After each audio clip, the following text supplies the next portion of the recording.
recent graph. Let's check on Reading Plus.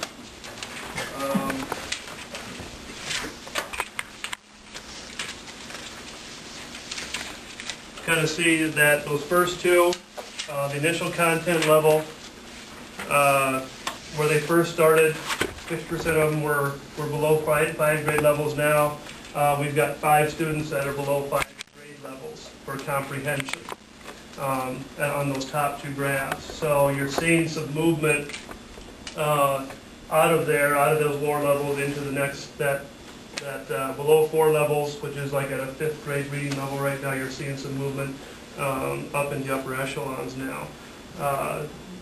When Sig and I talk, we know there's going to be a plateau somewhere. I mean, it's not going to be a constant vertical rise. There's going to be a plateau up a little bit, things such as that. Then the bottom 3 graphs, which is your fluency, again, started out with 58% below the norm, which was 14 students out of the 24. Again, you're seeing that the fluency part, the words per minute, continues to get better. Again, with current independent rate, that middle graph, what that is, they're just reading a passage, how many words per minute are they getting? And the computer program Reading Plus tracks that. Okay? Then the current guided rate, which is they've got a little bar that kind of pushes them along at a particular rate to kind of continue to push them to higher levels in. What we found, and this is our 6th week of doing this now. So we're still really in our infancy, and we're still kind of learning as we go along. But one is the importance of sustained intervention. That meaning not just once a week. With this program, like I said in the previous meeting, we have at least 3 times a week they're engaged in approximately 30 to 40 minutes of this. So they're getting about anywhere between 90 and 120 minutes of reading, if not more. The other thing is the data part of it is essential to know where kids are at, because kids aren't always going up. Sometimes they're going to dip and then they're going to start going up again too. And last thing we've noticed, and this is probably the most fundamental one, is how important the teacher is in this process. Signa Burkhofer speaks volumes about this program. And because she's in there and she's excited about it, she's pushing those kids, and they get a certificate when they get to the next level. You think a 9th grader would think that is the hokiest thing you could ever have, is a certificate with my signature on it, no less. You know, but they want it. I mean, I can take you into her classroom, their goal is to pay for the whole west wall with these certificates. She puts them up on the wall as they progress along there. And I'm amazed at how engaged they are. Like I said, we have kids that are on the computer on their own during their study all the time getting on Reading Plus. That's not because of me. That's because Signa Burkhofer has sold this program. So anyway, but I'll continue to update you guys as we run across and continue to move forward. The question that's being asked right now is, what's next? When these freshmen are done, what comes out? They're not just going to just be done. Well, I doubt it. I mean, so our next step is, what is the next step once they've gone through this program? To continue to support and sustain their reading comprehension, reading fluency levels. Kevin, how many kids are in the 9th grade? 54. So this is done during one of our class periods? Yep, it's a class called English Survey, correct. Yeah, we were introduced to this. We were one of 4 schools that were asked to participate in this. Jill Sundblad was essential in kind of getting us connected with this particular program. And right now, the program is free. They've also said it'll be free for next year also. And then after that, then we'll be looking at, hopefully AA picks up, we can do something like that with them, co-op it out or something like that. So these are all 9th grade kids? Mm-hmm. Yep.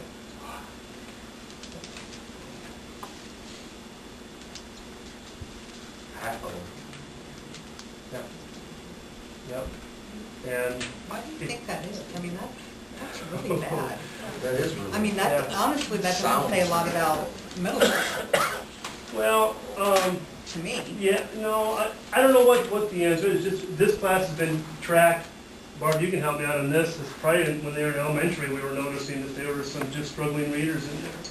There are either on track Yeah. kids, or there are kids that are just struggling. It's a nice group of kids. There aren't tons of discipline No, problems. there- and not a lot of social emotional issues, but there's like two halves to the class and not much in the middle. And So as those and as the two that schools came together, most schools, the kids in that grade were about the same. There was here, not much here, and then kids don't. So when we put them together, then we just doubled the top and the bottom and still don't have much middle. So it's kind of a perfect storm. Yeah. Potentially. They've been in intervention forever. They've been in, so if you think, someone said to me once, well, gosh, then the intervention didn't work. My point of view would be, think what they would have looked like if we weren't doing intervention. And we moved them out of intervention like Denny would have taught. They move out, they show gain, and in about a month, they're just, so then you bring them back in. These are not special education kids. There are a couple, 3 special There's ed. 3 kids that are in special ed. But the rest of them are not special education kids. They just take a lot of support. Generally, they're pretty hardworking kids, and they're kids that if you give them an assignment, they'll try to do it, but it just takes them forever to read it, and they just have a tough time understanding what they read. Now, this doesn't mean that they struggle as much in math, though. But it really affects science, social studies. your reading side. Yes. And these would be what you consider reluctant with readers, just because they do struggle. I mean, to give them a Right. passage, I can't imagine taking an ITED or an ITBS and taking the Oh. social studies part of that, which is Yeah. lengthy passages of reading, and trying to read it under a time situation. You got 40 minutes to do it and answer these 40 or 50 questions, and try to do it to the best of your ability. You read it, after about 10 questions, you're just exhausted, and all of a sudden either you start throwing stuff down, or you don't finish it at all. I mean, there's some reading endurance there too. Is that what this guided rate says to you? Because look at how many kids jumped way up. Yeah. 10 of them went way up. Yeah, So that says to me that, if something is making them do Yeah. it, then they're gonna do it. yeah, and exactly. Otherwise, And- they're just. And what the guided rate is, if you can imagine a passage, it'll pop up a line, and there's a bar that goes across at a certain rate that pushes them along, so they're having to keep up with that reading. And so it's pushing them to a limit, and based on their first initial test that they took. And so they took the test, and they read 100 words per minute. Well, that's where it started at. But then as they continue to go up in levels, it pushes them up to more words per minute then too. So this little bar is pushing it across, and they're forced to read faster. Really. So how do we get them to go from doing it with the bar to doing it without the bar? That's where the independent reading starts coming into play there too. The program really, I'll bring it in next time, and I'll let you kind of work through so you get an idea of what this is. Because it goes through warm-up activities where you gotta take a word out and you gotta translate it down onto the, type it in there. So it works on reading endurance and actually just getting your eyes set to prepare to read. And so I'll bring it in sometime. I should bring Segna in, and maybe I can con her into coming in, not con her, but ask her nicely to come in, because truly, she has jumped in with this, and she has just taken it over. And she'll take you through a couple reading tests, and it is strenuous. I was next to one of the kids taking it, and I got halfway through, my eyes were starting to water, because it's a tough situation, because it's moving you along at a rate you're really not used to going at. But you try to push them